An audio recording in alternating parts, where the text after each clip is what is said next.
Bine, dimineața următoare am fost la lângă o plajă de acolo și ne-a sărutat. Apoi am decis să plecăm acasă, pentru că mai aveam și treabă mâine. A început și ploaia și am decis să ne culcăm, pentru că nu prea mai aveam.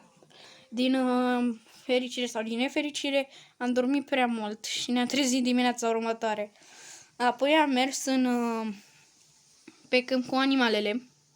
Apoi apare ea. Eu n-am văzut-o de la început, dar când am văzut-o, am zis bună. Ea mai venea puțin și a zis și ea, bună. Apoi s-a pus jos ca noi și am început să mai vorbim niște chestii de ale noastre. Cum ne-am certat noi cu alea, cum de alea. Și apoi dimineața, apoi ne-am pus la culcare și am dormit adânc.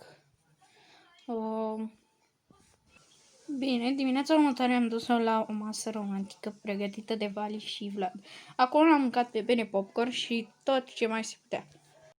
Bine, deci cam atât a fost cu acest episod. Ne vedem data viitoare. Pa, pa!